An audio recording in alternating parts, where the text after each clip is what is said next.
تو ایک بہترین تفسیر جو مختصر بھی ہے اور جامع ہے، تفسیر احسن البیان، اردو میں ہے، ہندی میں ہے، انگلش میں ہے۔ جس زبان کو آپ سمجھتے ہیں، جانتے ہیں،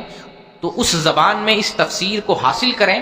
اور اس تفسیر کو پڑھنے کے لیے، سمجھ کر پڑھنے کے لیے، اپنے مطالعہ میں لانے کے لیے ایک وقت متعین کر لیں کہ اس تفسیر کو ہم فلاں وقت پڑھیں گے، تھوڑا سا پڑھیں گے، ایک چیپٹر پڑھیں گے، ایک صفحہ پڑھیں گے، 2 صفحہ پڑھیں گے، متعین کر لیں ہمارے پاس کتنا وقت ہے۔ خاص طور سے عرب والے لوگ، سعودی عرب میں جو لوگ ہیں، پردیس میں رہنے والے لوگ ہیں، دن میں تو وقت نہیں ملتا ہے،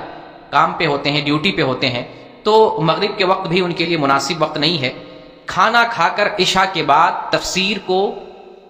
وقت دے، تھوڑا سا ہی صحیح 10 منٹ کے لیے وقت دے، آپ متعین کر لیں ہمیں بلا ناغہ تفسیر احسن البیان کے لیے کھانا کھانے کے بعد 10 منٹ نکالنا ہے، یا آپ اپنی طرف سے متعین کر لیں کہ ہمیں 5 آیت ترجمہ اور تفسیر سے پڑھنا ہے، ایک چیز یہ متعین کر لیں۔ آپ اپنے سے فکس کریں کتنا وقت دے سکتے ہیں، آدھا گھنٹہ، 10 منٹ، 20 منٹ، یہ آپ پر منحصر ہے۔ اور آپ لوگوں کے لیے خاص طور سے بہتر عشاء کے بعد، کھانا کھانے کے بعد ہے۔ جو دوسرے لوگ ہیں جو میری آواز سن رہے ہو سکتے ہیں ان کے لیے فجر کا وقت بہتر ہو، کسی کے لیے مغرب کے بعد کا وقت بہتر ہو، لیکن آپ لوگوں کے لیے، پردیسیوں کے لیے بہتر وقت ہے کھانا کھانے کے بعد۔ اور خاص طور سے جب پیٹ میں کچھ جاتا ہے، اللہ کی نعمت استعمال کرتے ہیں، اوپر والا یاد آتا ہے، اس نے کھلایا، اس نے پلایا، چلو اب اس کا بھی حق ادا کرتے، اس کی کتاب پڑھتے ہیں، سمجھتے ہیں، غور کرتے ہیں اس نے کیا بتایا ہے، کیا سمجھایا۔ تو پیٹ میں جب جائے گا تو ایک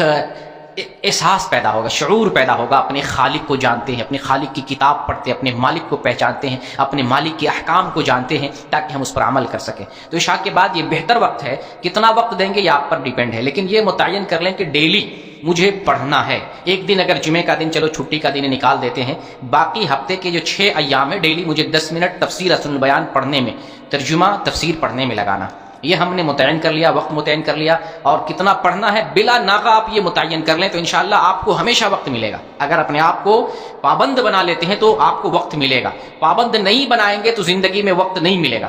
آپ کھانا کھانے کے لیے وقت نکالتے ہیں، ناشتہ کے لیے وقت نکالتے ہیں، ڈیوٹی کے لیے وقت نکالتے ہیں، ہر چیز کے لیے آپ وقت نکالتے ہیں، سونے کے لیے آپ کے پاس وقت ہے، قضائے حاجت کے لیے وقت ہے،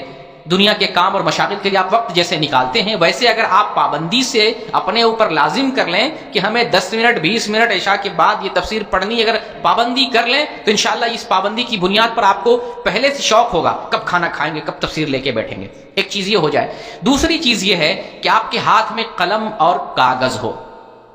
یعنی جیسے ایک عام آدمی ہے، عالم تو نہیں ہے، ایک عام آدمی ہے، عام آدمی کے لیے بہت ساری چیزیں پوچھنے والی ہوتی ہیں۔ اللہ تعالیٰ نے قرآن میں فرمایا فَاسْأَلُوا أَهْلَ الذِّكْرِ إِن كُنتُمْ لَا تَعْلَمُونَ، کہ تم اہل علم سے وہ بات پوچھو جو نہیں جانتے ہو۔ تو ایک قلم بھی ہو، ایک کاغذ بھی ہو، ایک ڈائری ہمارے پاس، نوٹ بک قرآن کی تفسیر کے لیے، جہاں آپ کو لگ رہا یہ بات سمجھ میں نہیں آئی، یہ بات سمجھ سے باہر ہے، یہ بات مزید ڈیٹیل میں جا کے مجھے سمجھنا ہے، اس بات کو کسی عالم سے پوچھنا ہے، وہ نوٹ لکھ لیں، صفحہ نمبر اتنا، آیت نمبر اتنا، تفسیر میں یہ بات سمجھ میں نہیں آئی، فلاں عالم سے، ہم جو مستند عالم ہیں ان سے یہ لفظ پوچھیں گے، یہ لفظ کیا ہے، اس کا معنی کیا ہے، یا فلاں آیت کا ترجمہ یا اس کی تفسیر میرے سمجھ میں نہیں آئی ہے، فلاں عالم سے مزید اس کو جاننے کی کوشش کریں گے۔ تو قرآن پڑھیں بھی، لیکن ساتھ ساتھ علماء سے اٹیچ رہیں، علماء سے دین سیکھنے کے لیے ضروری ہے کہ آپ عالم کی رہبری میں قرآن کو سمجھنے کی کوشش کریں، لیکن ایسا نہیں ہے کہ آپ قرآن سمجھ نہیں سکتے ہیں، جیسے کہ لوگوں میں مشہور کیا جاتا ہے قرآن نہیں سمجھ سکتے، بہت مشکل ہے، یہ لوگوں کو ایک میسج دیا جاتا ہے